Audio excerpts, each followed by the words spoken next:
The following is a World-Class Bullshitters exclusive.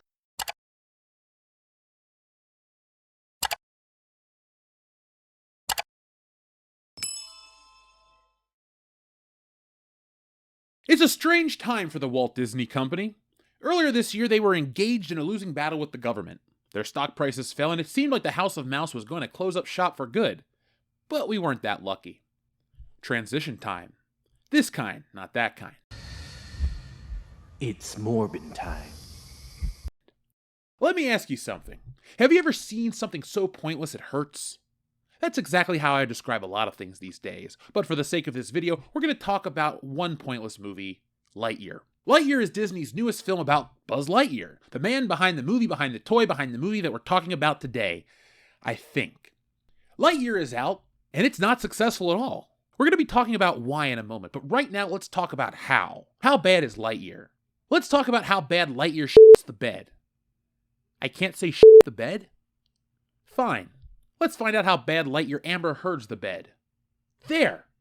Better! Lightyear, a spin-off story set in Pixar's Toy Story universe, fell short of that boundless milestone in its box office debut, collecting a lackluster $51 million from 4,200 theaters across North America. American families, the movie's prime demographic, haven't returned to theaters in full since the start of the COVID-19 pandemic. Hold on a second, that doesn't sound right at all. What about Spider-Man? Isn't Marvel part of the same demographic?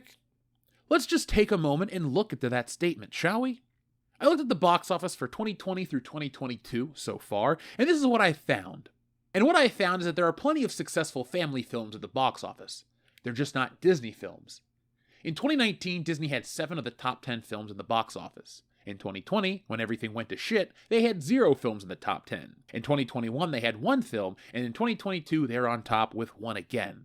But it's the most successful of the year so far. If you notice, there are still family films that round out the top 10. Look at Sonic the Hedgehog. His second outing made more than the first. What's up with Lightyear? Why is he different? Let's dig a little deeper. Even so, those ticket sales are disappointing for a brand as recognizable as Pixar, the home of The Incredibles, Finding Nemo, and Up. It's particularly problematic given that Lightyear cost $200 million to produce and tens of millions more to market. Heading into the weekend, the Disney film was expected to generate at least $70 million, but its ambitions were thwarted by the heightened competition from Universal's behemoth Jurassic World Dominion and Paramount's high-flying Top Gun Maverick, as well as little intrigue to watch a slightly esoteric origin story about Buzz Lightyear, one that only had a tenuous connection to the 4 films in the previously popular kid-friendly franchise. With its wobbly liftoff, Lightyear landed in second place, becoming one of the rare Pixar films to not take the top spot at the domestic box office. Toy Story defied gravity at the box office during its 27-year run, each episode topping the last, and the last 2 clearing $1 billion each worldwide. But like all spin-offs, the Lightyear story is narrower now. I thought a Buzz Lightyear movie was a bad idea. I'm glad millions of other people thought so too. There are a lot of reasons as to why this could have happened. Drought, famine, fire, plague. All of those probably are factors as to why Lightyear failed, but I'm not an expert in those fields, so I can't say which is more responsible than another. I've heard that some people think it failed because of an agenda. That didn't help it. But Lightyear has a bigger problem. In the article, it mentions the markets that didn't want the film, but that's inconsequential to the bigger box office. Look at those markets. Are they the biggest contributors? No, I think it's laughable how the agenda blew up in Pixar's face. It's a trend for these studios to see how many social issues they can pack into their kids' films. Why is this a selling point? It's not selling. There's a phrase that gets used on the internet, get woke, go broke, and that could be hurting Lightyear too. Lightyear's opening weekend box office figures failed to reach the stars as the result has been mocked by conservatives who suggest if you go woke, you'll go broke. The Toy Story origin tale is Pixar's latest animation to hit cinemas, but it was banned in a number of territories for featuring a same-sex kiss.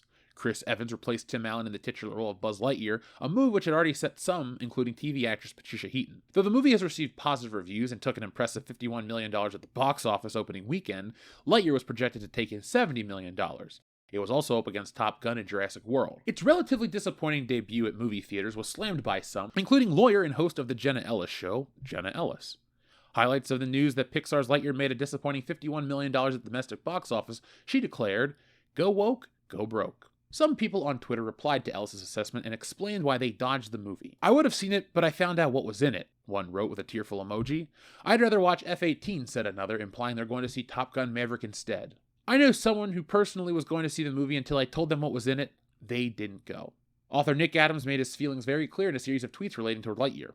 Do not take your children to see Lightyear. It's 100% woke, he told his 310,600 followers. I will go to the theater and watch the anti-woke Top Gun 2 movie again before going to see Pixar's woke Buzz Lightyear movie 1. This country needs more patriotic movies like Top Gun and fewer woke films like Lightyear.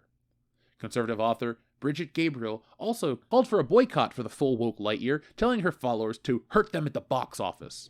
Noah Bloom, chief technology officer at Tablet Magazine, gave his take on why Lightyear has underperformed and angered so many, accusing Disney of playing both sides. The irony of stuff like Lightyear is that Disney puts the tiniest amount of gay content in a movie so it can easily be pulled if China wants it, but keeping it in gets them accused of being just as woke as if the story was about queerness, he wrote on Twitter. If you're going to be a company that wants to make diverse content, you gotta commit to that. You can't half-ass it for the international market in the hopes that some token gay kiss will win you an American woke credit. Either go for it fully or stop trying to dance between the raindrops. With all this wokeness around, this looks like a job for the Wokebusters. Wokebusters is my newest graphic novel. It's a parody of society and wokeness all wrapped up in a Ghostbusters-style package. It reads like a classic comedy full of jokes, but it's also a comic book, so it's full of action and big set pieces. It's the book the big two can't do because they're too afraid to, but I'm not, so get Wokebusters today. And folks, I know times are tough and prices are high, but good entertainment is worth it, and that is what we make. So go back Wokebusters today. It's the funniest comic book event of 2022. I think the real reason for Lightyear not doing what Disney wants outside of competition is the simple fact that it's a confusing concept. I've been a Buzz Lightyear enthusiast since 1995. I was a first-gen Toy Story kid. I saw it in theaters, I had the toys, the tape, and I spent hours drawing Buzz Lightyear. I was essentially Andy. Same age, too. Lightyear is what exactly? It's the movie that's the inspiration for the toy that Andy gets? What about the cartoon? It's just too many questions, and that's what hurts this movie. It doesn't know what it wants to be, and the audiences don't know either. Everyone I've talked to about Lightyear is confused. Buzz Lightyear is a toy. There's a movie about the inspiration behind the toy? Even if that makes sense, who cares? It's a concept that reeks of desperation. And it's not just me who's confused. One of the constraints that Lightyear had is an unusual, confusing premise. One that probably sounded a lot catchier in Buena Vista boardrooms than it did on the movie's puzzling marketing materials. You know Andy's favorite action figure from Toy Story? No, not the cowboy voiced by Tom Hanks. The other one. Well, this is the movie about the fictional astronaut that, stay with us, inspired the piece of plastic who later became best friends with Woody and Mr. Potato Head. Try explaining that to a 6-year-old. Heck, try explaining that to an adult. Except for the character itself, Lightyear had only a tenuous connection to the 4 films in the popular kid-friendly franchise, and in turn, nostalgia was not as potent of a force as Disney may have imagined. The film's marketing never made it quite clear to the connection to Andy's favorite toy until the last second. And they've been marketing the movie for a while, says Sean Robbins, the chief analyst at Box Office Pro. So Disney put the cart before the horse and tried to cash in on the name Buzz Lightyear, and it didn't work. Oh, happy day. Sorry, let me turn down my excitement from 11. I'm not sad this film didn't succeed, even though I like Buzz Lightyear, because it's a lazy concept.